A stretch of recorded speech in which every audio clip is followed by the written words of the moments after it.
So, Jackie, it's a real pleasure to have you join me.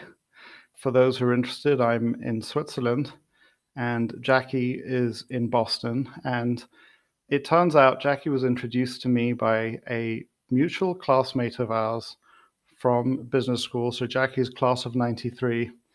And even though there are only 900 people in the class, and even though we probably have been in the same room many times, getting to know Jackie has been a bit like getting to know somebody that you'd ought to have met but haven't because you know so many people and have so many common references. So it's a pleasure to have you here, Jackie, and I am excited and delighted to be able to suck as much knowledge and wisdom out of you as I possibly can.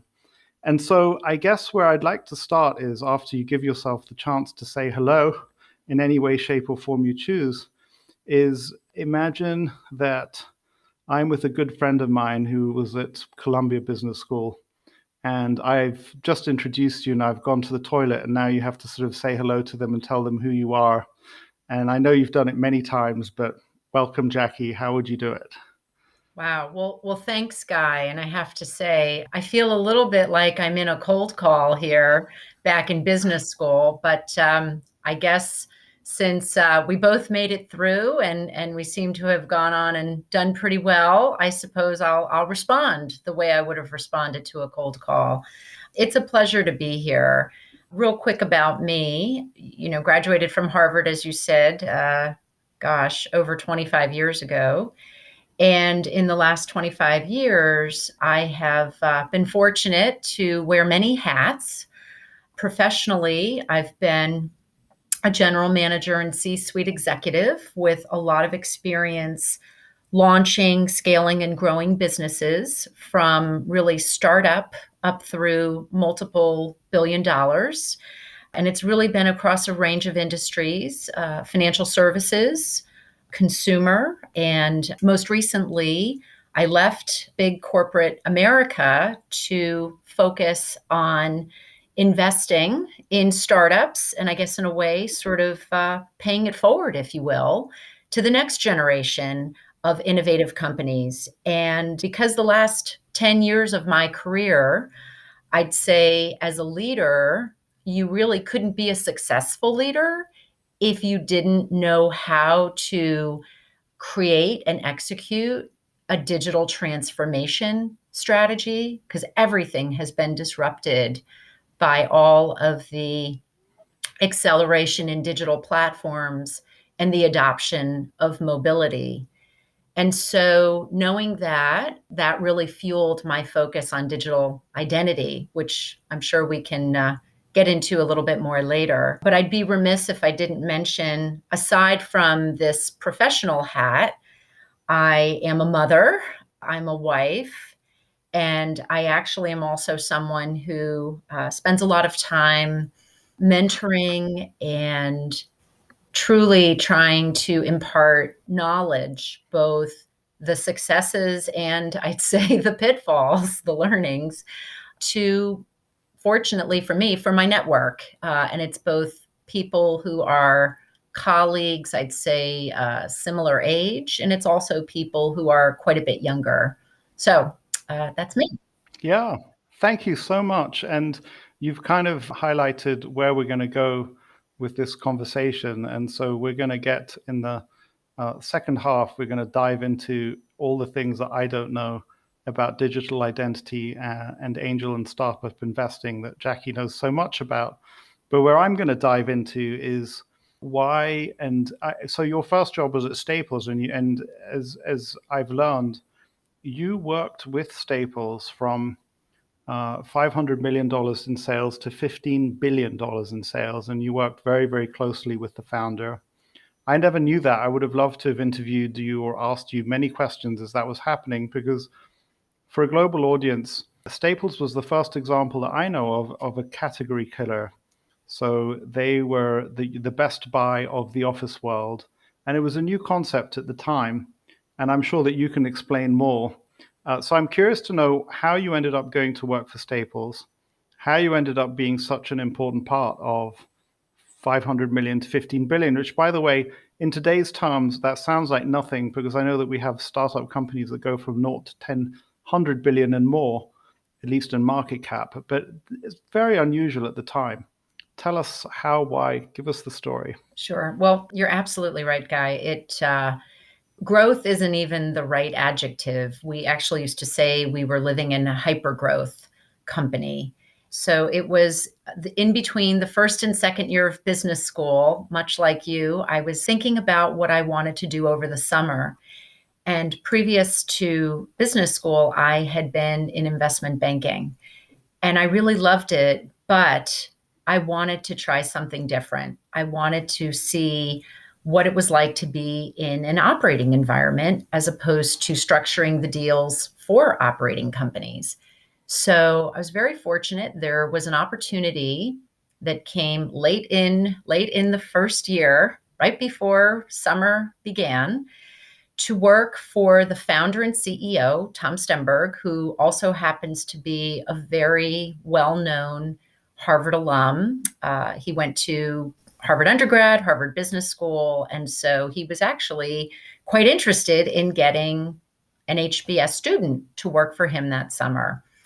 So I thought it sounded like a great opportunity, although I have to say, I sort of did ponder to myself, what is this office supplies thing? Like, what am I getting myself into? I don't know anything about office supplies, and it doesn't seem like a very sexy or exciting industry.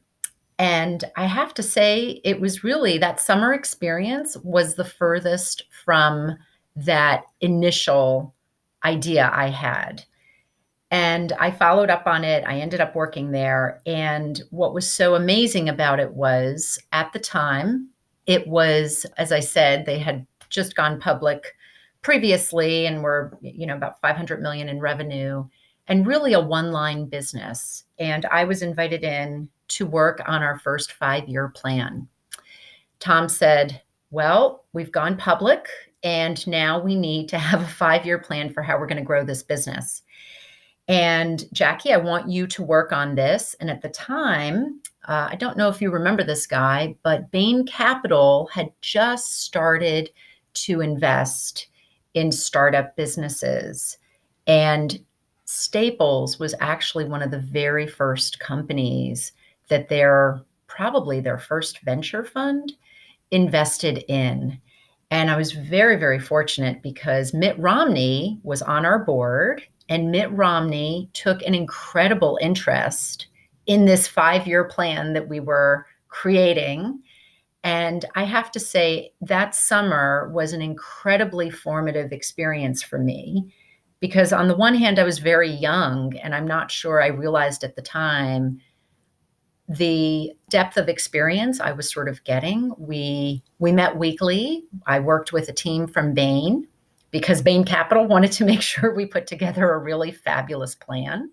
We checked in with Mitt every step of the way, Tom every step of the way, and it was time boxed. And I say this because I had 8 weeks with my other partners at Staples and at Bain to put together this plan. And the plan was completely grounded in the financial success of how we would grow the business.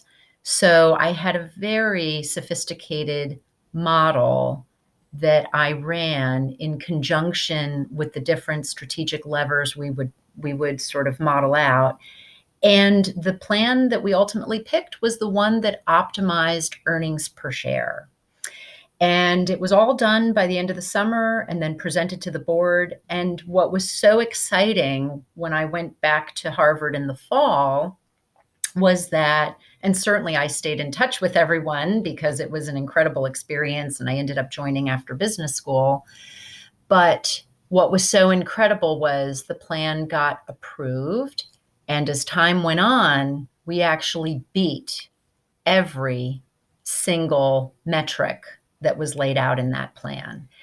I then spent the next 10 years at Staples, but I'm taking a moment on, this summer experience because it crystallized several things for me. Number one, it crystallized for me just for me personally, how exciting it is to be in an operating environment where you really understand your customer, you really understand how you can be successful, and then you have the right people to make it all happen.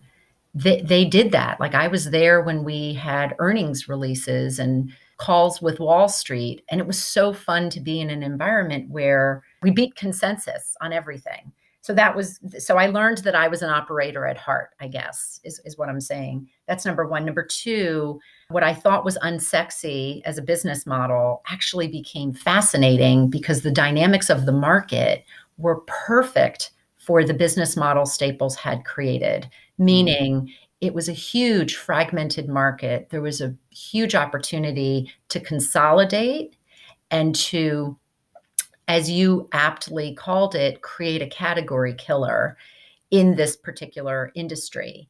And what was also really exciting was every time we did a strategic plan or a refresh from that very first plan, and I feel very fortunate my plan was sort of the template for the future plans that were built, we found that the size of the market, we always underestimated how big it was. So think about that. How exciting is it when you're running a business and growing a business, and maybe you thought it was 50 billion and you find out you underestimated it, it was 75 billion. And then you go back and you do another refresh of your strategy and you find that the 75 billion was really 125 billion, and so on and so forth.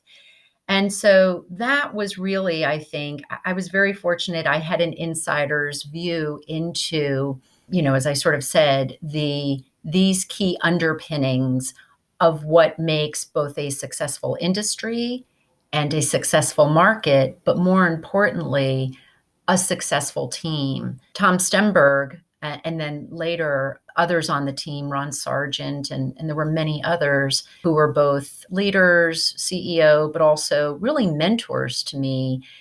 They really set the role model of how to be both the visionary leader, setting the thought leadership, the people leader, being able to motivate, and then the business leader, being able to execute in an operationally excellent way. Jackie, my attempt to get off, as you know from my book, to get off the train tracks, so to speak. So you happened to take a summer job at Staples.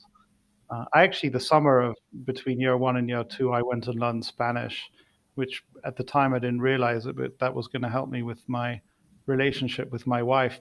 In any case, I guess it's great to have stories like that because, as you know, my first job was an attempt to get off some kind of train track, but I made some enormous mistakes in my selection of opportunity. And I think that probably if we were to dive into it, there were some elements to, and funnily enough, for me, the opportunity to go to DH Blair was also came in through the HBS network. It was a founder who was also part of HBS who was looking for a Harvard Business School graduate to come into his firm. But I didn't do some of the due diligence that I should have done. The other thing that I squeeze out or take away from the story that you've just told, there's so many things, but often the best opportunities appear in the most unsexy places. And there's a company that I don't have an investment in, but is becoming increasingly. I increasingly ask myself the question: why am I not researching them? Is a company called Pool Corporation. They're a distributor of swimming pool supplies, and there's enough around the economics of distributing swimming pool supplies that makes it different to a distributor of construction materials. And that company continues to grow every year. And just to give us the summary, I know now that Staples is no longer in public hands, but during the time that you were in a public company, the company was always too expensive for me to buy, but which is a shame because I think that do you have the sort of summary return numbers? So it's funny, I can't give you a percentage, but what I can tell you is when I joined full time after we graduated, I was given stock options. And I want to say, after all the splits and everything was said and done, the options I had were probably at about a buck 50 per share. And probably the highest it got to for that group was, say, $30. So Right. I'd say that's pretty good. Oh, and that was only over, yeah, that was probably over the 10 years. So I'm Yeah, sure if you actually went even further back and yeah. further into the future, it'd probably be even more. But without wanting to put any auditor's name to it, if you were issued, most of the times options are issued at the money. So you have a kind of a 20x over a 10-year period. And in my little corner of the woods, a lot of us are talking about how do you find the next 100 bagger company that goes up 100x. Right. And you know, one of the great examples actually, which is not a tech company, is a company called Domino's Pizza, which effectively applied technology to the task of delivering pizzas fast and reliably to a customer base. So just interesting for me. And I forgot that Mitt Romney was at Bain Capital at the time. And I have friends who worked at Bain Capital. In fact, some classmates. Yes. Uh, I think it's okay. Abel Halpern, you would have been with Abel Halpern quite a lot, I'm sure. So I guess I have to ask you because people will be interested, and I'm sure you've been asked this many times before. So the question would be anywhere along the lines of what was it like to work with Mitt Romney? How is Mitt Romney? Do you like Mitt Romney? I'm sure you've been asked that many times. I have, and it's funny. I tell everyone it's obvious. I mean, he is so smart. So of course that's a given, and I would say I witnessed that many times when we were working on the plan. He was incredibly charismatic. I don't know if that always comes through when you see him on TV or when he's been giving speeches, probably a function of just political packaging, but in obviously smaller settings, incredibly charismatic. And I still remember very, very approachable. I mean, I was all of 25 when I was working back then with the team. And I still remember him greeting me and asking, can I get you a drink? I'm going to get some water for myself. Can I get you something to drink? Just a very approachable, down to earth person. Yeah. Do you have any contact with him today? No, I think I've fallen out of contact. I actually stay in touch with all of the people from Staples. Unfortunately, Tom Stemberg has passed away, died a few years ago, but I'm still very close with a number of folks, including Ron Sargent and a number of friends from that time, because it really was an incredible experience. As I tell people, the best way to sort of summarize it is it was like 30 years of experience jammed into 10 Yeah. because we kind of went through every cycle that a business goes through: high growth, maturing. There was even a turnaround or two in there, launching of new businesses, the whole digital era. I worked internationally. I worked, domestically. It really was, in many ways, it really formed me into the leader and the executive I am Yeah. today. Just a lot of my values and style came out of that experience. And so that's a great segue into my question. So you moved from there selling office products to all who want at a good price with the best offering, kind of like Amazon, really. But before Amazon's time, just remember that those of you who are listening, there was no Amazon on the horizon, at least for the first, well, for the decade that you were there, probably. But you then moved into the companies that professionally manage other people's money. And you know, I have down here TIAA, Fidelity Investments, and then Boston Private Financial Holdings. How does a transition like that happen? What was the reason behind it? Tell us that story. Yeah. So actually, one of the last positions I had at Staples was launching and growing our digital business, staples.com. And that matters because that was actually one of the reasons that I was recruited to Fidelity. We launched Staples in the US and we grew it to $1 billion in revenue I'd say within about 2 years' time, which was incredible. That was all organic growth. We didn't buy any of it. And actually, at the time, they were just selling books back then. But I would say that when we built our digital business in the US, and then later I went on to launch and run our digital business internationally, Amazon was absolutely a strong analog that we used when we were thinking about feature functionality, client experience, and really how to efficiently get customers and prospects through the whole purchase process. So Fidelity was very interesting. I was basically recruited there because of two key things, I'd say. Number one, I was a very unique executive at the time because I was one of the few people who had experience across what's now called omni-channel. So I had a lot of experience running retail stores, or in person, if you will, because I ran, a division at Staples and had lots of experience in that channel. I had launched and scaled a digital channel. And funny enough, Guy, at the time, there weren't many digital businesses that had gone from 0 to $1 billion in revenue successfully. And when I say successfully, I mean we were on a path to profitability.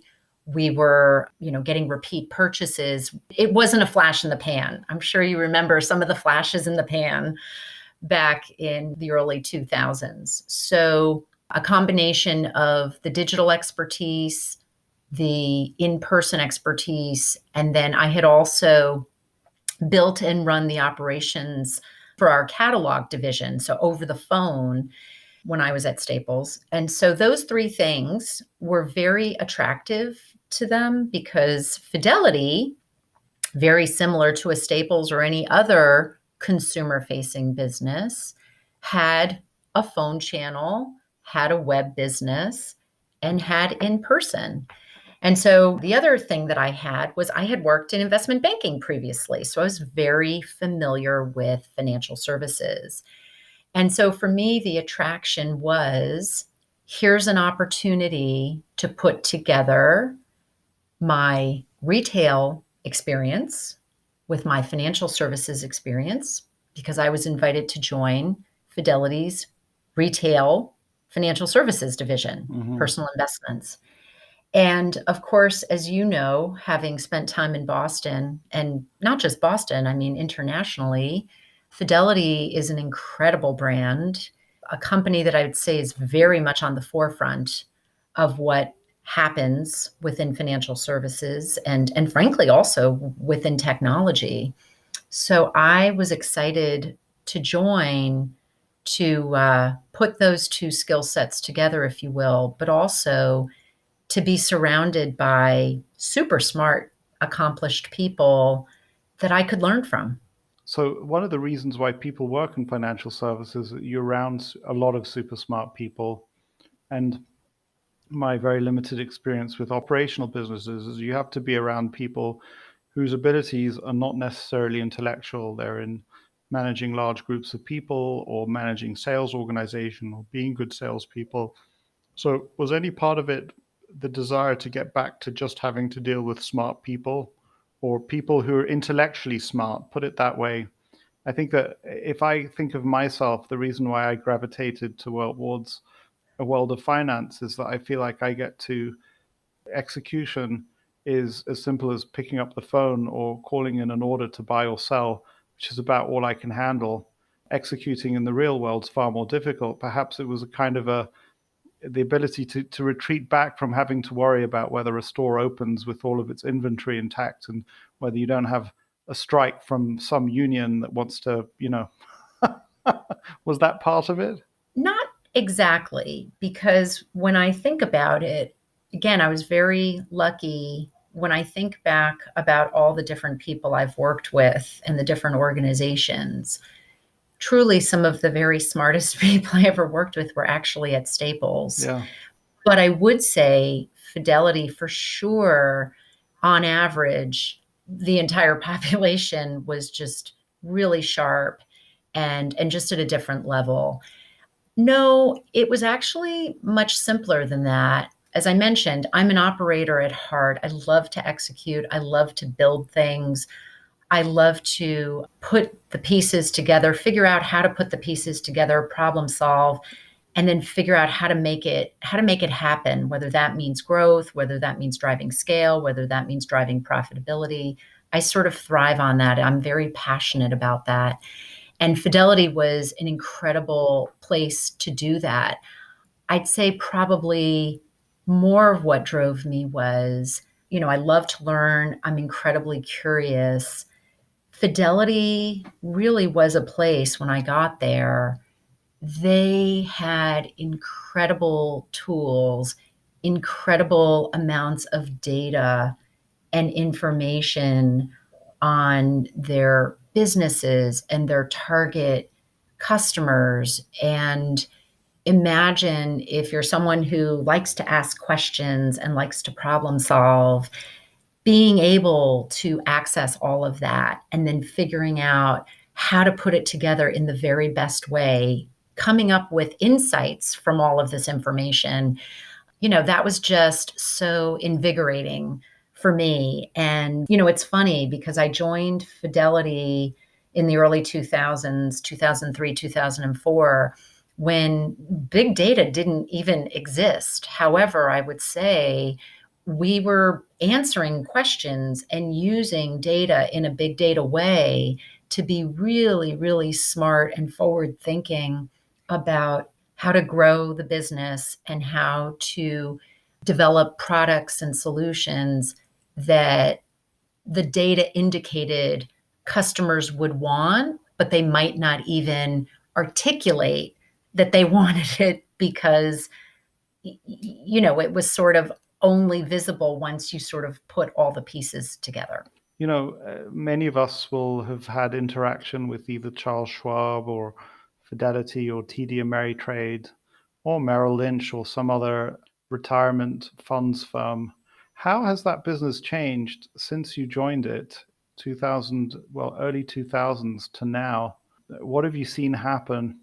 Yeah, well, clearly, I would say that there have been several big trends. So, first and foremost, one pervasive trend is just digital acceleration. So people want to engage digitally. And so every financial services firm has had to embrace mobile, digital, and really, as I mentioned earlier, sort of the omni channel experience, if you will, but very much with a preference for doing business on their own terms, which means usually through their phone or some handheld device, an iPad, something like that. So that's probably the first big trend. The second big trend is obviously with the Great Recession in 2008. And well, there's a few things that came out of that. Number one, lots of new regulations and different changes around compliance and such and security and all of the aftermath of the recession. There's a lot more behind the scenes security and sort of compliance that's driving how we sort of do things to ensure that we stay in compliance.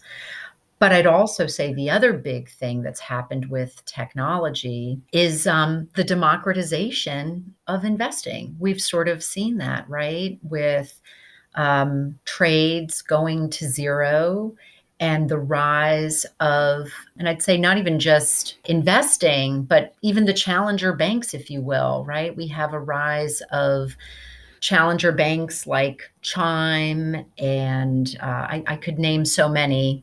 The challenger banks that aren't really banks, but are acting like banks.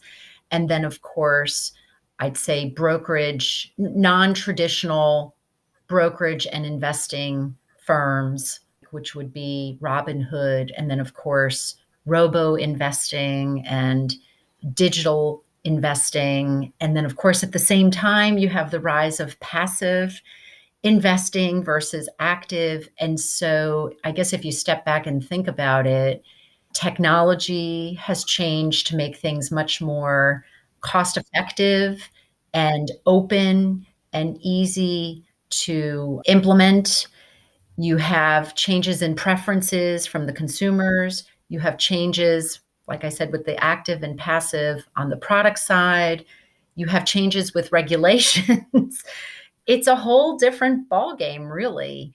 And the nature of competition, I guess, right now is really where, before, back in the early 2000s, the really big firms were always looking at the other really big firms. So Fidelity would have been looking really closely at Schwab. TD Ameritrade would have been looking closely at E-Trade. And now, with all of these changes, I'd say the big firms are really looking at the fintechs Yeah. because they are coming in and disrupting how business is done. And at the same time, we have a new generation, the millennials, who are really different from the previous generation in that they don't have the same brand affinity and trust that the Gen Xers, like you and I, or the boomers before us, that we would have had. And so it's really like a perfect storm, I guess, in a way, for what's going on. The big firms that will succeed, I think, are the ones who really watch the entire landscape and stay as nimble as they can to adapt and really be agile in incorporating these new technologies and new products into their offering. Yeah, it's interesting. So, in a certain sense, you had the experience of working for big fat. Not that I want to accuse Fidelity of being fat, but an incumbent that has kind of grown happy. And it may be a complete blind spot for me, but the idea that you can equate Robin Hood with I don't have experience of Fidelity's product, but I have a lot of experience with Charles Schwab's product, and I guess I'm a client of Charles Schwab personally. And it's hard for me to equate the two, but that may just be because I am not wait, I'm a Gen Xer, so what's the next gen called? Gen Y, Gen Z? Yeah, millennial, Gen Y. And then our kids are Gen Z. But so Boston is a center of expertise for many things. And funnily enough, I didn't realize that Staples started in Boston, and all sorts of other interesting businesses have started there. Certainly a center for biotech, but it's a center for financial services. And now you recently left a firm that kind of it just is the name Boston Private Financial Holdings oozes tradition, and maybe you can explain what a Brahmin is. Maybe you can explain the role of Boston in the American financial services landscape, actually, if you're willing. Sure. So real quick on Boston Private. So Boston Private Financial Holdings. So I was there for several years, actually about five, after I had left TIAA, which was another, great firm, very different from Fidelity in that it served or serves the not-for-profit world, really just a truly mission-based organization with just a great set of values and great people there as well. But Boston Private, I was excited to join Boston Private because um, at the time they were both a private bank, wealth management, and trust company. So the idea of having a platform that had all three components on it was super appealing to me because I knew those were things that when you think about the high net worth and ultra high net worth customer segment or client segment, those are things that really ultra high net worth people seek out. And oftentimes, other firms that I was at, we didn't always have the pieces woven together in a way where we could deliver all of that. And also sometimes, as you get really big, it gets harder to do it in a frictionless and simple way. So Boston Private, the funny thing is, you're right. The name and the fact that Boston Private's headquartered here would make you think that the firm is 200 years old. And in fact, Boston Private's only 30 years old. So it's not a really old Brahmin firm. And I don't know if I can do the best job defining what a Brahmin is, but I think it kind of goes back to the fact that Boston was, clearly one of the first cities in the United States. And many of the people who came over on the Mayflower, who obviously settled in Boston because the Mayflower landed at Plymouth, Massachusetts, those people were considered the Brahmins and the people who sort of built early America. But I'd say from a financial services standpoint, Boston does have some amazing institutions here. Everything from Fidelity, we already talked about that. State Street is another great example. And then, of course, money management firms such as Wellington, just as an example. And there are many others, I could list them. But I think part of the reason that Boston is sort of has assumed this place, certainly in conjunction with other cities like New York or San Francisco or LA, I think it boils down to the people, the resources, and the talent. Because at the end of the day, in financial services, you're selling a service. And service really is intellectual property, intellectual ideas and thoughts, and being able to come up with strategies around whatever particular investment thesis you have.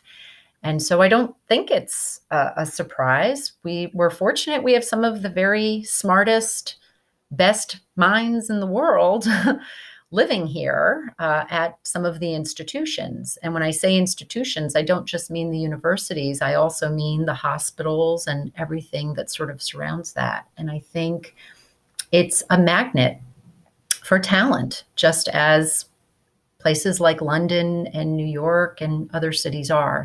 And I also think, it'll be interesting with COVID and everything that's happened now. Location doesn't matter as much, meaning people can work and not necessarily be physically located where their company is headquartered. And so I think we're going to see incredible change in just where people live versus what organization they work for. I think we're going to see a lot more fluidity there. So it's possible that there will be Bostonians working for companies headquartered, who knows, maybe in Zurich, and likewise, people in other parts of the world and certainly other parts of the United States working for companies that are distant to them physically. As you know, my investing hero is in Omaha, Nebraska, which does not have the same history as Boston. And there's a fund whose name I ought to remember, and the name of the person I ought to remember, that's based in Nashville, of all places. And so it's not unheard of to have funds and fund complexes and wealth management or investment management expertise. But Boston has got an extraordinary concentration. And I guess, and there's no way you can answer this definitively, but I'm just curious to hear what you think. Do you think that, just summarizing everything that you think might happen in the future, will Boston's place in America's financial landscape be more important or less important relative to all the rest in a decade or three's time, as best you can tell? Is Boston's competitive advantage in financial services, is it growing or is it declining? Maybe is a simple way of putting it. So that is a great question. I actually think Boston has the opportunity to strengthen their competitive advantage. And I say that because I know that many of the institutions here have innovation arms and sort of R&D arms, if you will, where they are actively seeking out and investing in and supporting the next generation of financial technology. And I think that's really critical. It's interesting. There's also here in Boston, I'm a member of this. There's a fintech sandbox that was created, and it is a number of companies that have come together as well as individuals. And every year there are a few hundred startups, let's say, that sort of go through the fintech sandbox. Many of these startups then go on to, grow independently, or they end up being acquired, whatever the case may be. So I think having that type of ecosystem, one that is enabling disruption, but in a way where the existing ecosystem can learn from it and adapt, I think is one step ahead of perhaps other parts of financial services or other areas of the country where they're not as open or agile to being very adaptive and flexible. So, yeah, so I think when I see things like that and I participate in things like that, and then of course, we have to say we're also fortunate.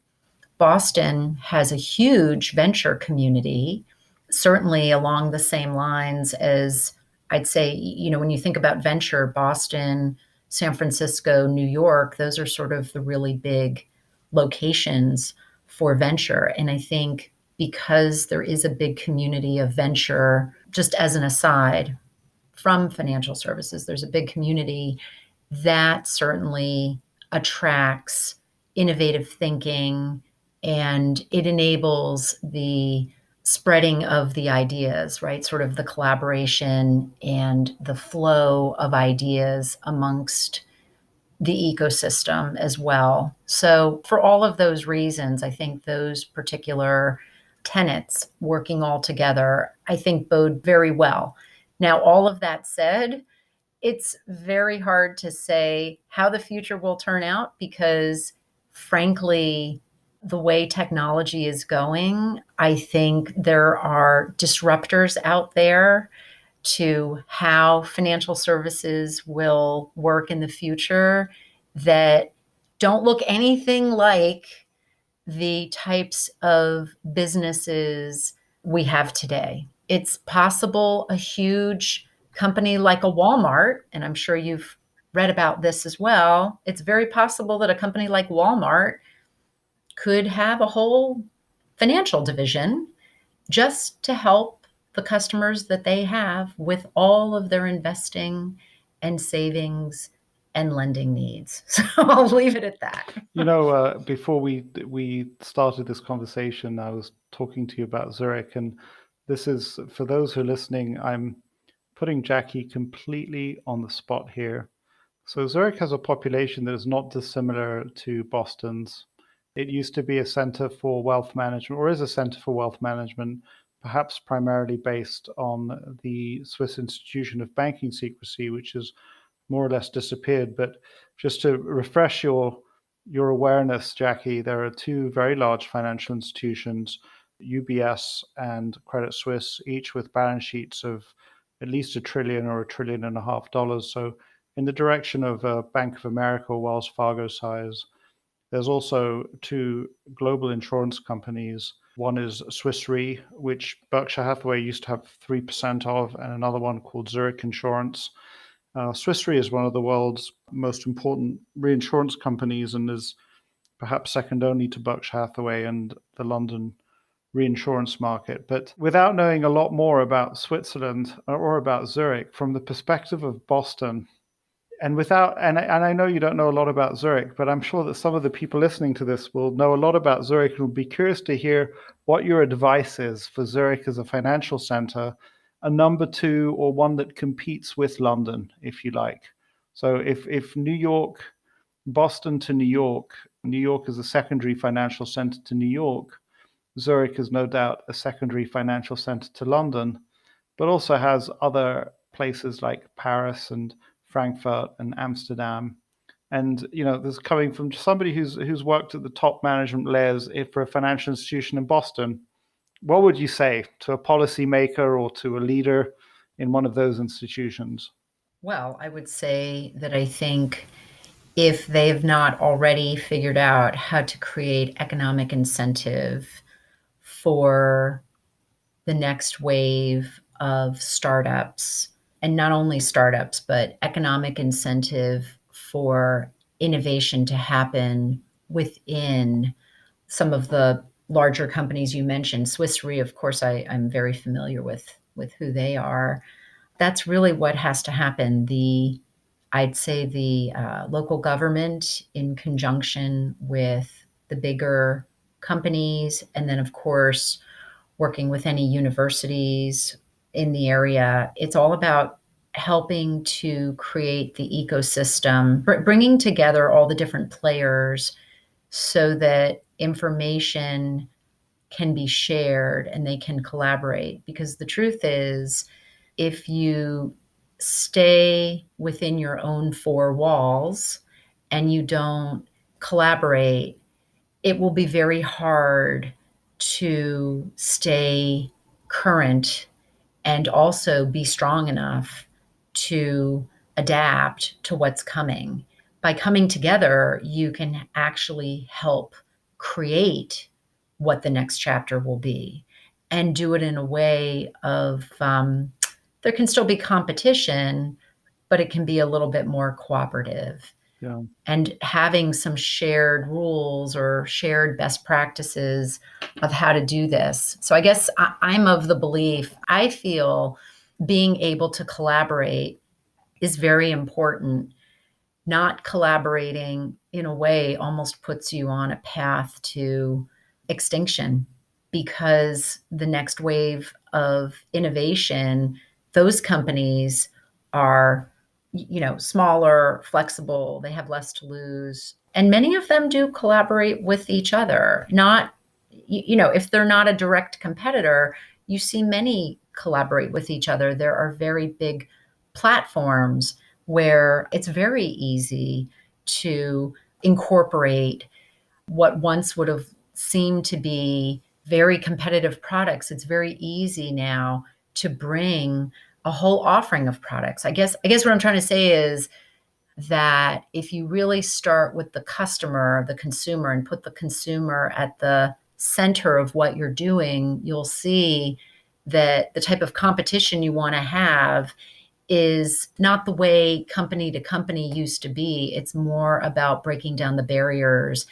and the competition almost needs to be more against yourself and raising the bar and the standard, as opposed to sort of spending time almost being distracted by what somebody else is doing, as opposed to learning from that and coming up with a better mousetrap. Very briefly, three things. Zug, which is down the road from Zurich, is apparently not that I know. It's called Crypto Alley or Crypto Valley. It's a center for innovation in the crypto world. They have a very dynamic city government or cantonal government equivalent to a state. I have a pet idea that I think would be great is that, UBS and Credit Suisse are universal banks, and they ought to merge and create a Swiss-based competitor to State Street and Northern Trust, the kind of like IT service provider backbone type, which is a kind of fun idea. But a last idea that I'll share with you that comes from so I have a friend, it's a family friend who I won't name the firm that she works for, but she's been involved in marketing consumer products for a global long-term oriented family controlled business. And I was asking her about within product categories that she knows very well about market share and looking at competitive market share. And she said that all the best branders and marketers that she knows in the consumer goods space never look at market share in relation to their competitors. What they look at is growing the category.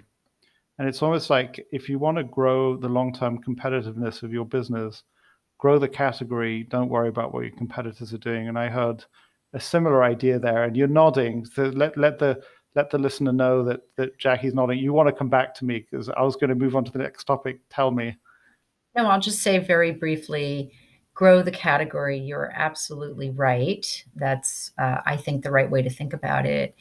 And I'd say the big metric that I think people are really focused on, that if you can hit this out of the park, everything else then usually follows, is really net promoter score, which is what your customers think of you and how willing they're, to do business with you. If you think about it, the very, very best companies, I was very fortunate when I was at TIAA and then certainly Boston Private, we had phenomenal net promoter scores. And so, the cost of doing business with returning customers is actually quite a bit less than when you have to go out and acquire. So having a really high net promoter score is just a great, that's the metric to focus on, even more so than market share. Jackie, another person that I follow closely is Charlie Munger, who's the vice chairman of Berkshire Hathaway. And he's talked about investing in businesses that kind of get I guess you could call it a tailwind, but it's more like they get sucked into the business because they're adding value to their consumers or to their clients as they do it. And interestingly enough, Net Promoter Score, which I don't think was around when we were at business school, but it's a really clever measure because it kind of measures that idea of the customer is more than a customer. It's kind of like, in a certain sense, a stakeholder in the business. And when you have high Net Promoter Scores, your customers care about the business much more as just customers. They're kind of part of it, it seems to me. I haven't thought about NPS for a while, actually, but I really want to get into talking about venture investing and where you are now. But I want to take a detour, or it's not a detour. I think we have to go straight through. Today is International Women's Day.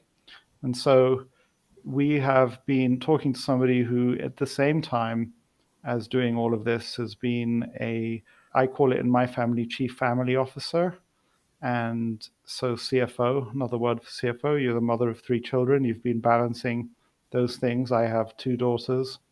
I've told my elder daughter that I don't envy the very difficult choices that biology forces on a mother or on somebody who wants to both have a professional career, but also have a rich and full family life. And I want to hear from you about how you've juggled that. I want to tell you, Jackie, that I'm very proud that right now we have on our team a young mother who appears, I guess it's helped by lockdown, but she appears regularly on our conference calls with her child, who recently, I mean, perhaps is still nursing.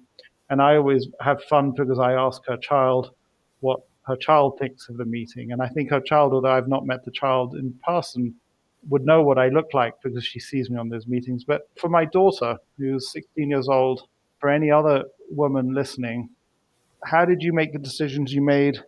What would you advise them to do? How's it been?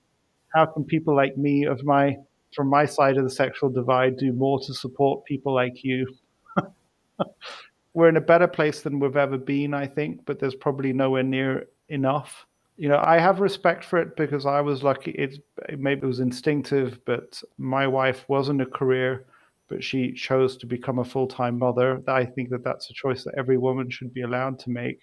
But we should also build societies that fully support a woman's ability to have both. And you seem to have been able to have both, but I'm sure it wasn't easy. And I thought that I would honor, especially given today's date, I thought I would honor that part of your journey. Well, thank you. Yeah, no, it is International Women's Day, and it's certainly just an important day for me because I feel so strongly about supporting women, both contemporaries and I'd say the next generation. I feel fortunate. I had people who were very supportive of me, both women and men. And so it's important that we continue to do even more than we've been doing because you're right.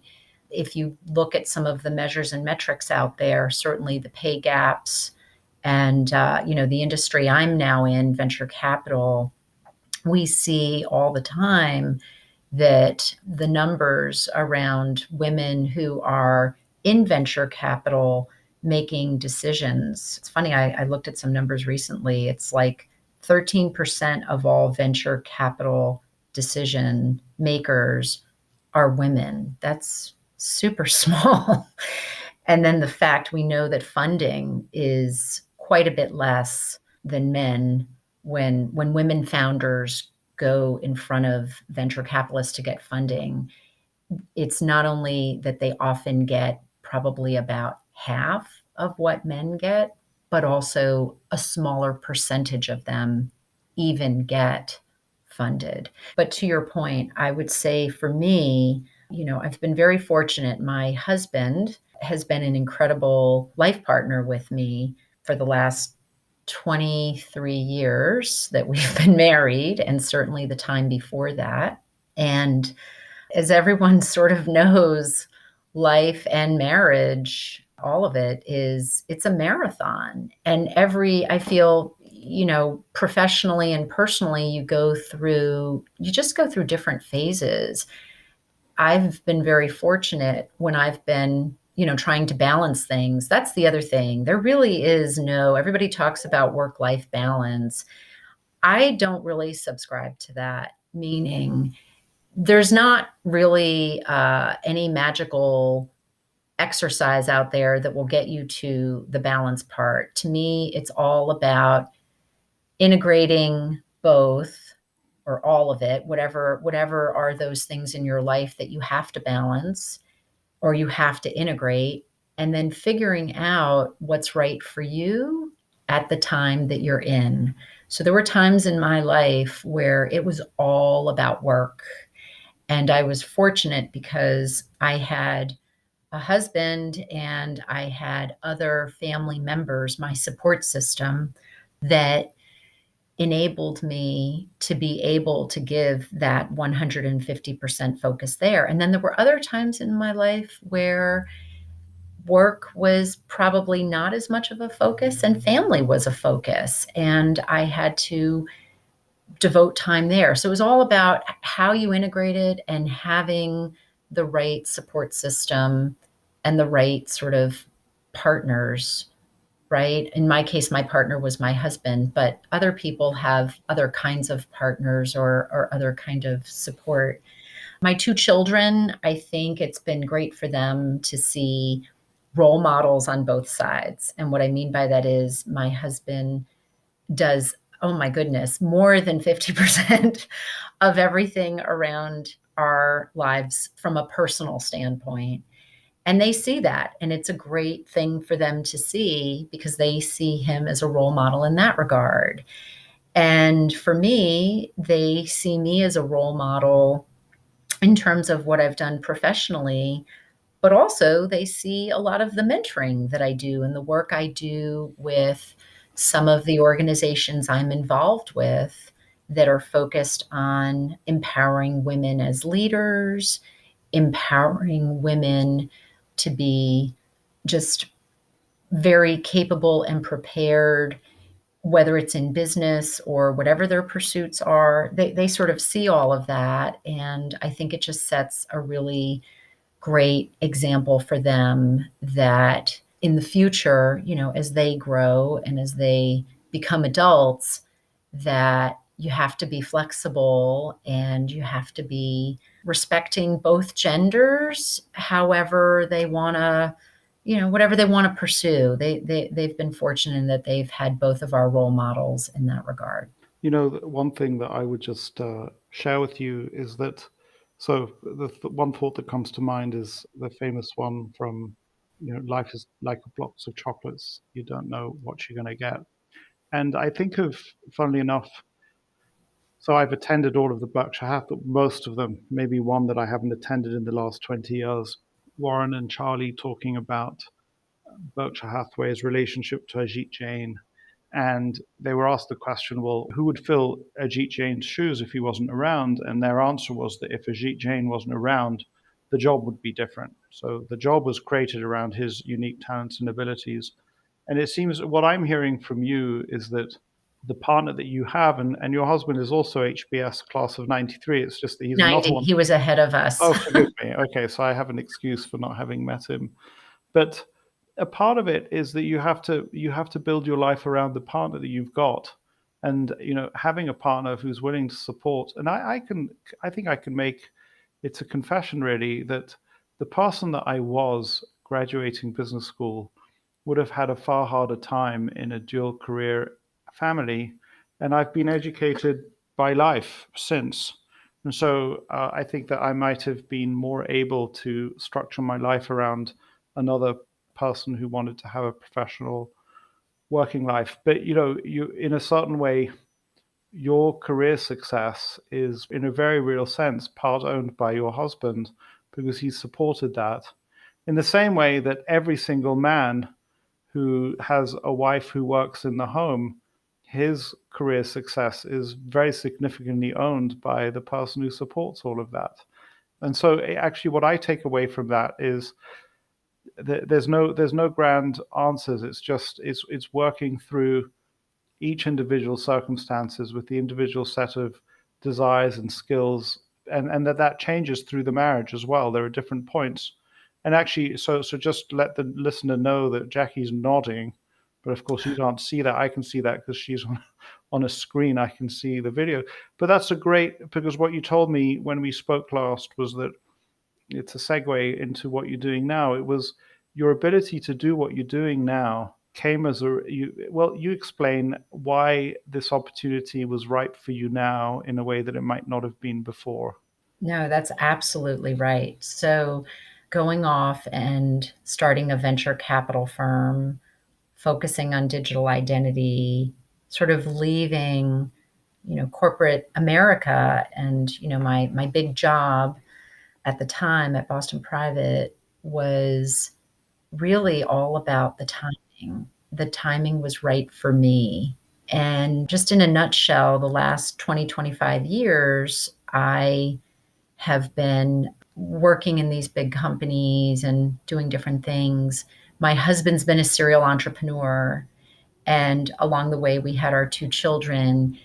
And whenever I was thinking of making a change, the timing was never right to do something truly entrepreneurial on my own because either my husband had started a new business or the children were younger and in a state where I just didn't think I could dedicate the amount of time to a new venture.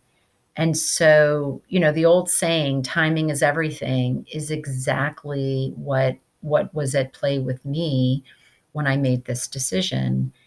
Timing was right in that personally, I felt I could dedicate the personal time that was sort of needed. Professionally, I felt I've always wanted to do this all the way back. I was telling you about Tom Stemberg, right? This amazing entrepreneur who started Staples, a longtime mentor, and all of my colleagues there. I had always wanted to do something entrepreneurial, but I could never put all the pieces together in a way where I felt the time was right because of other family demands or just other demands that were at work.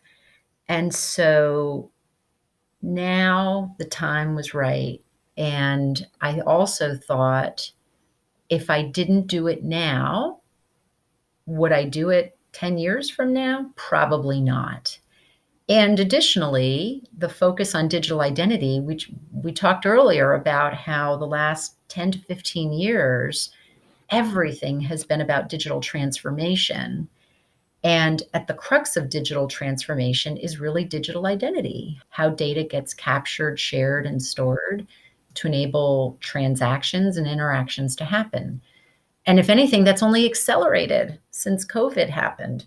So now was the right time in terms of me personally, my goals, and I'd also say just the sector of focus, just a great time to be investing and looking at this next wave of companies in that ecosystem.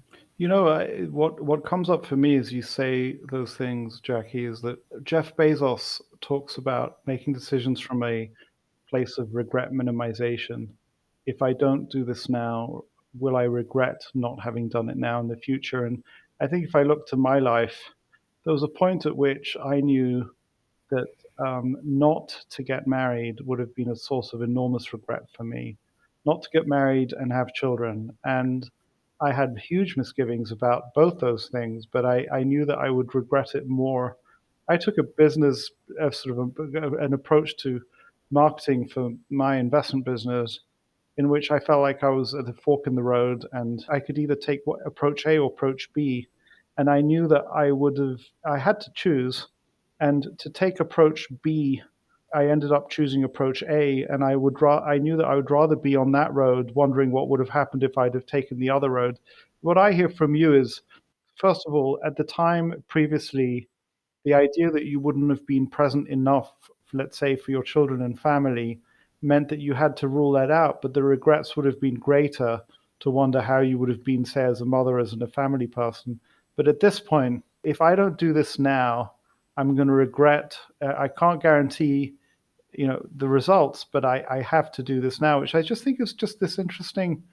It's an emotion that comes up that I can identify happened with you. Another time it happened with me was with our move as a family from New York to Zurich, where I said, if I don't make this move now, I may never make it. And I think that I will regret it terribly. So I have to try this to see where it comes out at, which sounds like what happened with you. And I just am curious if that's true. What did it happen? Did the decision to leave Boston Private and start your venture firm, did it happen over a period of years, a period of months? At what point did you know you have to take that decision or that you had to act? No, it's a great, and you're absolutely right. I did. Like, part of the calculus was I don't want to look back and wonder what could have been. Yeah. What's down? I have to do this. Like, all of the things are aligning. So you're right in that regard. And also, I would say that it probably happened. So it's funny, right? The seed had been planted many years earlier about wanting to be an entrepreneur at some point. I was sort of a closet entrepreneur, if you will, because I was angel investing, I was advising startup CEOs and teams, I was a judge in venture competitions. So I was sort of this closet entrepreneur for many years. And then I would say that it was probably just over the course of a couple of months as the opportunity presented itself, where it crystallized for me that, hey, this seems like a great opportunity. And all the other components for me personally, sort of my own personal professional situation, they seem to be lining up as well. So I think it happened kind of quickly, but I do think the seeds had been planted. And as you know, Guy, since you are a very introspective person, till you really step back and you look back on some of this and think about it, I wouldn't have realized that the seeds were planted many years ago until I sort of went through the process of just thinking about things and then realizing certain patterns or behaviors or just connecting activities and actions with, oh, well, is it that surprising that I'm actually mentoring this young startup CEO over here who's got a new business that she's trying to get off the ground? Is it surprising that I'm investing in this fund over here that is female funders supporting female founders? Mm. No, like, the pieces were very consistent with my value set and with what I believe in. And, but you don't realize that till you sort of take the time for introspection. And there's an analogy that comes up for me, which is that I'm sure that you, like anyone, like many people, let's say, that there's the person who comes along with, and the sea is completely flat, not a wave in sight, and they're enthusiastically holding a surfboard and say, I plan to go surfing. and I'm going to get out there and surf. And you kind of think, well, there's no waves. And they're like, the waves will come. Then there's the other person, or, where the beautiful waves, but no surfboard in sight. And you just, those moments in life when you got the surfboard and the surf is up and are kind of unique, and you have to take them. But it sounds like, as you tell the story this time, that another thing that happened was that you suddenly started focusing on a particular area, digital identity, and you suddenly said, oh my gosh, this is something that I want to focus on. So it's worth saying that you didn't say, oh, I want to start a venture firm. Let's look around for some area to specialize in and claim as my turf, because I guess I have to have a turf. You guys can't see Jackie's eyes, but the way you talk about it, it sort of grabbed you in a certain way. And you clearly see something. It's like it's sort of, and by the way, just to be clear with you, Jackie, I don't see it. So here's Jackie saying, "Oh, digital identity, it's really, really important." And I'm like, she sees something I don't see. Tell me about what you see and how this seems to have grabbed you. Sure, sure. Well, and that's exactly right. It was not that I came up with the idea for a venture capital firm and then came up with that. It was definitely the latter of what you described. So, as I sort of mentioned, digital identity is really the way that the high value transactional data or credentials get captured, shared, and stored to authenticate or authorize a transaction or interaction. So, at the crux, if you think about it, all of the interactions and transactions that are happening digitally, digital identity and the data underneath it is sort of really the linchpin to how all of this business is happening. It really is at the crux. And so, what's exciting for me is it really does sit at the nexus of payments and cybersecurity and marketing. And, it's a huge market, over 300 billion in size. And especially since COVID, if anything, the need for new business models and more efficient and secure ways of having the data flow has become critical. Really, a lot of what is underneath the way transactions happen today or interactions is old technology and old platforms. And so there is a huge opportunity around innovation in such areas as fraud identification and prevention. I'm sure you're familiar with identity fraud. It's a huge problem. I would also say things like mobile identity and biometrics, the advent of biometrics, as well as another hot area is around IoT, the Internet of Things. Think about it. Most people have multiple devices, and all of those devices can be smart. And so it's critical that they have established credentials and their own identities in a way so that there are simple jobs, simple transactions that can get executed. So there's a lot of work that is being done, and obviously companies and startups that we see that are also in the IoT space. But it's very exciting because there's a real opportunity to reimagine different business models and different ways of moving data from one source to another and doing it in a way that is efficient, secure, but also a pleasant customer experience, frictionless. So that's what excites me about it. I'm very curious and I love the idea that, I can participate in helping to create this next wave of innovation. So what I'm going to do now is I'm going to, and they say that when you have a question, there's at least one other person has the question. I want you to to bring it down to the level of my 12-year-old brain. And so Okay. if I think about identity, just to get you started, so I think of logging into my email with a password. And then, so then I think of more secure identity as logging into email with a password and a text message to my phone that only goes to my phone.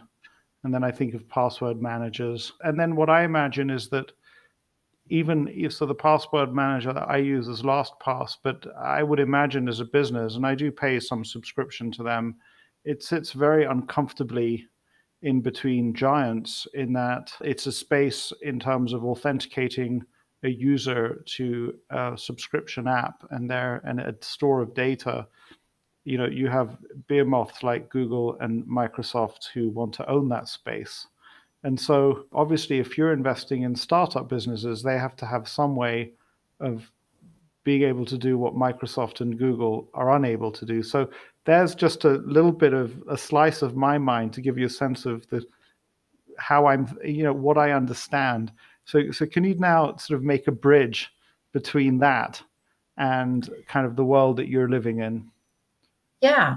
So that's a great way to think about it. So I would say, so imagine that picture that you just had, right? Imagine that you're talking about logging in, so having a password, having authentication, multi-factor authentication happen. So you've got a text message coming to you, and imagine that you're having to use LastPass to store all of your passwords so you don't forget them. So that's today.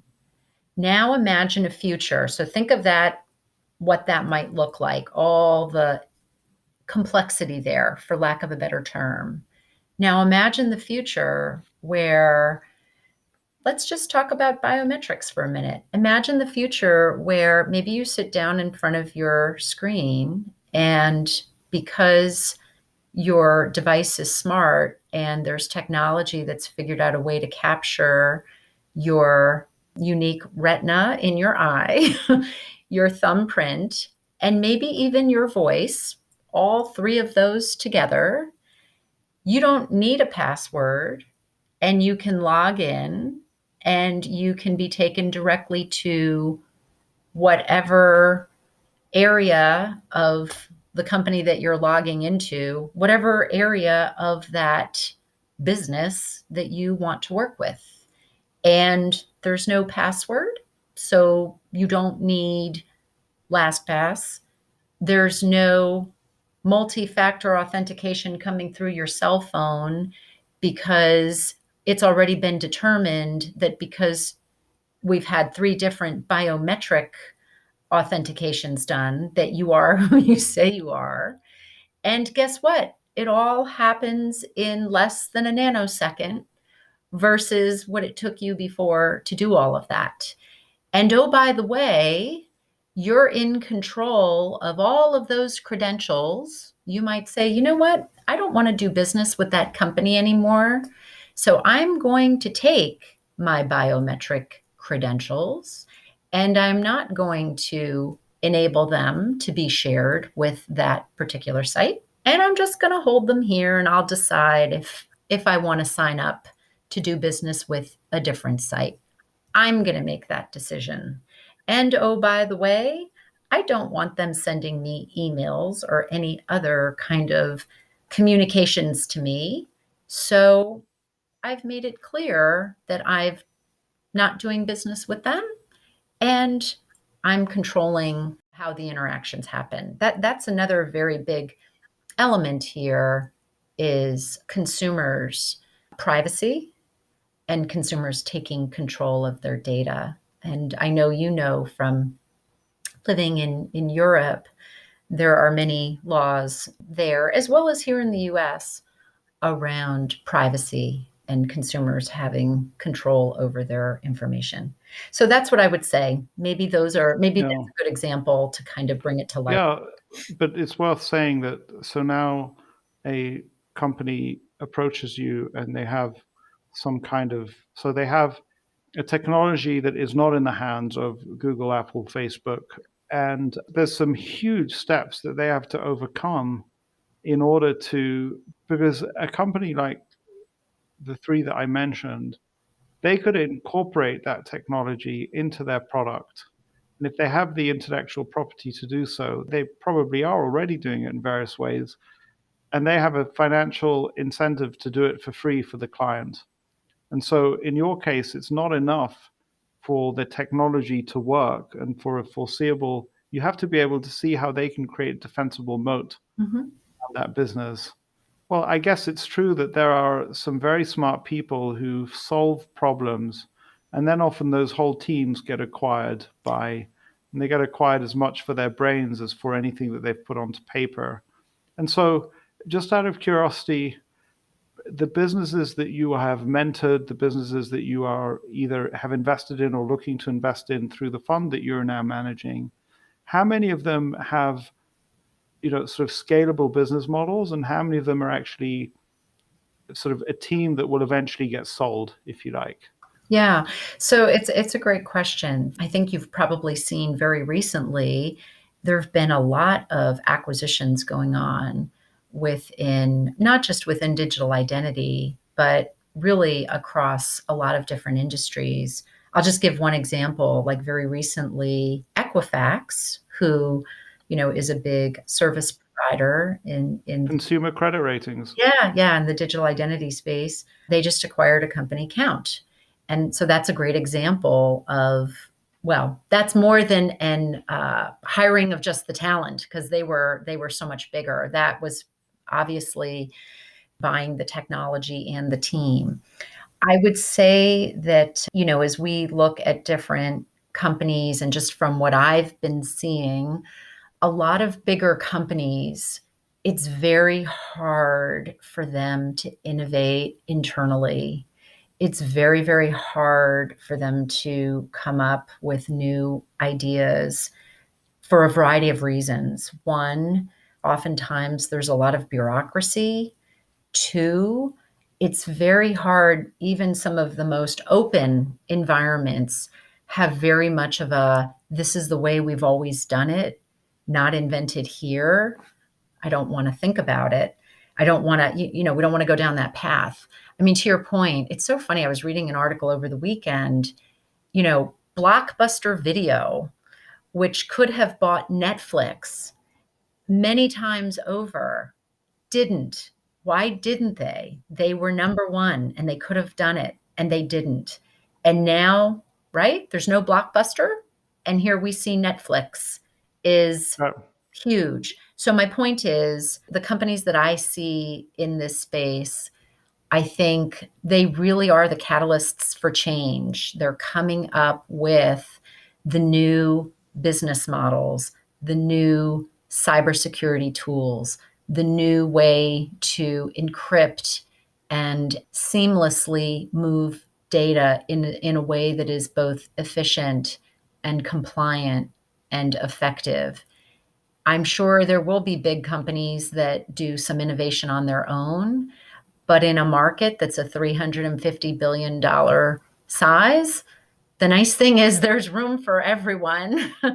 But I also think, I think what we will see as there's more innovation around cybersecurity and IoT and fraud prevention. My goodness, identity theft is huge. It's in the billions and billions of dollars. I mean, 30, 40 billion last year alone, just from the COVID bills that were passed here in the US.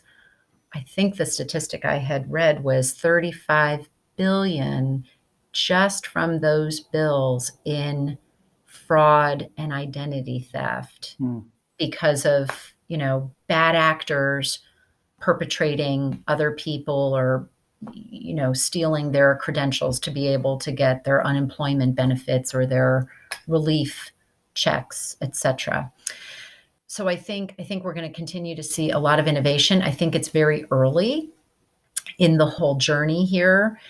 And I think that the rules and the regulations will continue to shape how the innovation happens. And I think a lot of the rules and regulation will be very consumer friendly, meaning really putting the consumer in control of their information and letting them be in the driver's seat more so than the enterprise. For the last 20 years, right, as the internet really took off and grew, enterprises sort of were the ones who took control, and maybe not always with consumers' interest in mind. And I think as much as the big companies can innovate in this regard, I also think the next generation, just as I was mentioning about financial services, I'm not sure how much trust there is at times in how these companies will use that information, and will it really be in the best interest of the consumer? We've seen many instances where there have been breaches and there have been congressional hearings and such trying to get into what was really happening at some of these companies and whether they were really acting in the best interest of the consumer. So anyway, so Yeah. that's my opinion You know, now.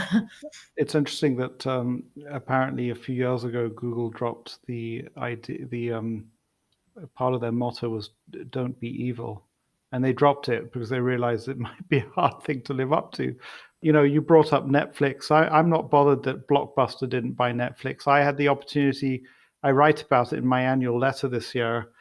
I've had one interaction with Reed Hastings, and in retrospect, I realized that I could have learned enough from that very short interaction about why Netflix was going to be an extraordinary company. And so forget about Blockbuster's many opportunities to buy Netflix. What about the many opportunities I missed to buy Netflix? And for your interest, it's a whole new world for me in which the kind of financial analysis that we were taught at business school no longer applies because companies like Netflix don't have the kind of financials that you and I were taught to look for. But where I wanted to go next is that, and it sort of turns it on its head. What I learned from speaking to you is that when you become a valuable resource for the community of entrepreneurs, deals will land on your desk that don't land on other desks. And I guess the snarky way to put the question is, imagine for a second that I am some high testosterone, sort of egotistical and hope to be a very successful entrepreneur who happens to have something pretty cool that I've figured out. And you know that I've figured that out. And now I say, well, why should I take money from you, Ms. Jackie Shoback? And as I understand it, the way, well, I was going to get into it. If you're Sequoia or if you're Andreessen Horowitz, you got great opportunities being thrown at you left, right, and center because you're at this incredible nexus of all sorts of good things. So, what would make an entrepreneur come to you rather than any other source of funds? No, it's a great question. So you're absolutely right. Most of the people and the teams that I deal with come through my personal and professional connections, and certainly the other people I work with. We have deep experience and we have deep and complementary connections. And those relationships, as you know, are ones that I'd say open doors. And it's not only that we're able to open doors, I've also learned, having been an operator for the last 25 years and having gone through so many different business cycles and different stages of growth. And, as I mentioned, my partners are sort of similar. It's really about working one-on-one and helping the businesses that come to us accelerate their growth, chart their path forward. So oftentimes what I have found is it is around making introductions, it's making connections, but then a lot of mentorship as well, and asking the tough questions, and also filling the gaps where they might have gaps. So, for example, helping people to put together a realistic financial plan and helping them to make a connection about how their business model is going to work. Like I said, I'm very fortunate. One of my partners, had very senior positions as, in the information technology arena, and having a partner, and I as well. I mean, I was actually someone who would make purchase decisions for technology at my company, knowing the questions and the hurdles that your customer has to go through to purchase your software, understanding what problems they're looking to solve. I mean, that's really what a previous operator or a previous chief information officer or a previous CEO, that's what I would say is really key to helping create the right model for your business, right? That's really big. Product market fit is huge. Yeah. And then the other thing is, it's funny, one of the things my previous teams have always said, and not only my teams, but my former managers, I've always been known for building incredible teams, high performing teams, and having an eye for talent. And I think, like even in my own angel investing that I do personally, so much of it, the first area that I really look at when I evaluate on PPM, people, product, market. People always comes first. If you don't have the right people who are coachable, who can lead, who have vision, but yet understand that they have to be able to change and adapt and take feedback, be able to face reality is so critical. It doesn't matter if you have an amazing product, it doesn't matter if it's a huge market. If you don't have the right people, you don't have anything. I guess I'm very fortunate. I've been time tested on that. And that's what I bring. And I would say the rest of my, the other people I work with bring that as well. But that's a really big thing. And I think also because we're so focused just on this sector with our deep knowledge and expertise, we sort of put all those pieces together. But really, those are sort of the pieces we bring. And I guess what I'm trying to say is, whenever I make an investment, personally or professionally, I'm not on the sidelines. I get involved because I want to make the person and the team successful. That's the way that I work. You will know from reading my book that I was a Gordon Gekko wannabe when I graduated business school. Actually, part of probably why we didn't meet at business school is I was an arrogant SOB that somebody like you wouldn't have wanted to spend any time around.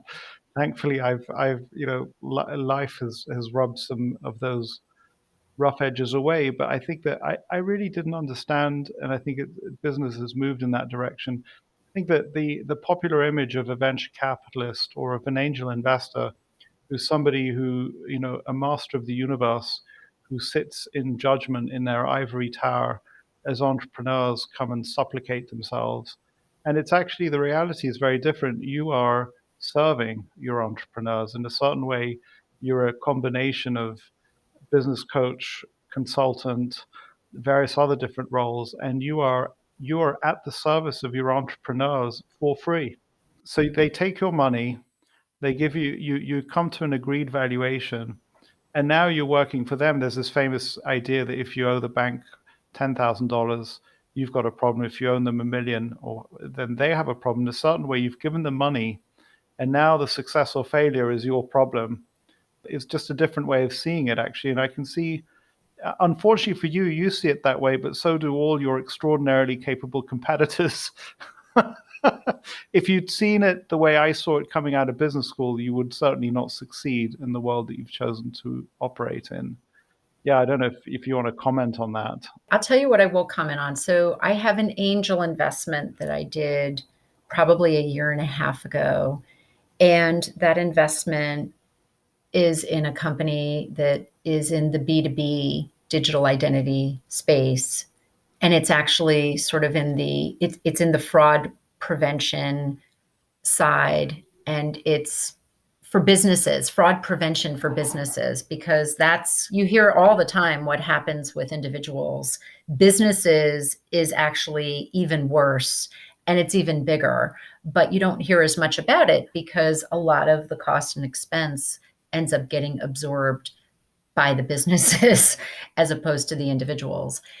And so I'm just going to mention it. It's an interesting example because, I made an investment in that company, again, angel investment, and I really liked the founder, really liked what he was doing, liked the team as well, and really listened to what he was doing and said, I know a few people who I can introduce you to who I think really understand this problem and will be helpful. And so I made some personal connections. And if we fast forward, one of the personal connections was to a very dear friend and former colleague who I worked with and for. And he spent some time mentoring the entrepreneur.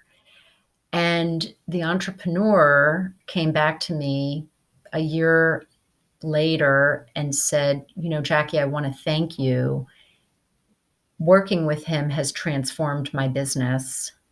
We realized we could actually come up with a guarantee that anyone who, buys my software, who becomes a customer, we're so sure about how this will save them in fraud and any kind of fraud that we actually got a large insurance company to come up with a guarantee. The name of the insurance company is Chubb. I think it's probably okay that I say this. So Chubb decided to put a guarantee on the product.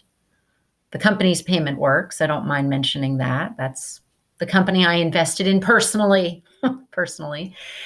And now they're having incredible growth. Okay. And I'm mentioning this because that's just one example. It's a small example. In my mind, it's small because I just made some connections. I was working full time when I was doing all of this. So it's not like I spent hours and hours with this entrepreneur, but that was just a little slice of my time. And the impact was transformative per the CEO. And so I take that and I think, well, now if I can focus 150% of my time in doing things like that and actually being a real mentor or coach in a hands-on way. And by hands-on, I mean there might be times where someone really does need some hands-on attention, and there will be times where they don't need that. They just need the warm introduction or the connection. I'm happy to do that. So that's an example of what I aspire to do as I think about my future and, helping to enable the growth and the opportunity in this space. What comes up for me as you say that, Jackie, is that without realizing it, it's part of your personality. It's clear that over your career, you've built up an enormously powerful personal moat in that to make that introduction, you obviously had to be discerning about who you were associating with. So you would have done your due diligence on Payment Works and felt like it was the right people and the right product. But then the introduction had to be coming from you. The person would have taken it seriously and they would have engaged with it. And I can totally see how any smart entrepreneur is going to want to have as many Jackie Shobacks on his or her team as they can possibly have, because every time you do this, you increase your probabilities of success. At the same time, I can totally see how, if I'm an Andreessen Horowitz, a company that has been touched by a Jackie Shoback, for example, is so much more likely to succeed in a certain way. You know, when you add the various different things that an entrepreneur will gather, it kind of makes possibly the success almost inevitable, because two competing products showing up with Chubb, you know, one is margin. It may not be that the product is marginally better. It's one has got the introduction from somebody who's got an enormous amount of credibility with Chubb, and the other one doesn't. So it's interesting. I would just tell you that if I was coming out of business school, I'd be approaching you and your two partners and saying, "Can I come work for you for free?" Because I think it would be a really fun environment to work in. I can see why people would want to invest with you. I feel like I wanted to just wind back just for a second. I'll tell you, just interestingly enough, when it comes to protection of privacy and identity in Europe, I think that unfortunately some of the regulations that Margaret Vestager has put into place actually benefit the incumbents. They've had the opposite effect, and which is a shame. And that's something that some of your potential investees are going to have to struggle with. Like I just told you that if I was a recent business school grad, I'd want to come work for you. And I think that if it was my style of investing, I'd want to invest with you if you were open to taking the investment. I'm sure there are many people, I hope there are many people who've listened to this who will want to engage with you, people who might want to invest with you, people who might want you to invest with them, so entrepreneurs and or investors. And maybe you can just speak to them if they want to get in touch with you, if they want to engage with you, what is the best way for them to do that? I would say I think LinkedIn is a great way to connect because clearly, my profile is there. So one can read a little bit about everything we discussed today. And then also, it's easy to converse with people that way and make further connections as a result of that. And I have to tell you one other funny thing, because I'm not sure if you know this, but in the US, the big law that we have here is the California Consumer Privacy Act, CCPA.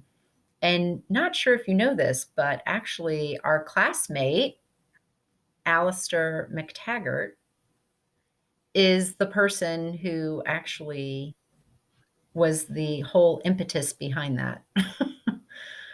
He's the one who led the charge to create that regulation. Is that right? That's another classmate that I'm not friends with. Actually, a class of 900 people is a large class, and actually, I'm curious to find out how many of our classmates see us connect on this and end up connecting. Jackie, it's such a pleasure. I feel like there are so many questions that we haven't covered, but it's amazing how fast time flies. I wanted to really thank you for joining me and sharing me some of your life and some of your expertise. It's been a privilege to learn from you and to have some of my life lessons reinforced. Your last thoughts for the listener who's now given us, probably when it all gets edited, about an hour and a half of their time. Wow, that's a lot of time. Well, I would just say I really enjoyed having a chance to speak with you and get to know you. I read your book and I was so inspired by your authenticity, really putting yourself out there in terms of sharing things that many people wouldn't share because you made yourself vulnerable. So fabulous Yeah. to spend time with you. And thank you for letting me share a little bit about myself and my personal journey, as well as how excited I am about what I'm focusing on now. And of course, doing it on International Women's Day is just the icing on the cake. It's just really a great opportunity to speak with you on a day where I think other people are having conversations similar to the one we're having, and hopefully it will inspire the next generation of women and just people in general to choose to take on challenges and choose to do things that are not always easy, sometimes hard, but in the end right. Thank you, Jackie. It's been a pleasure.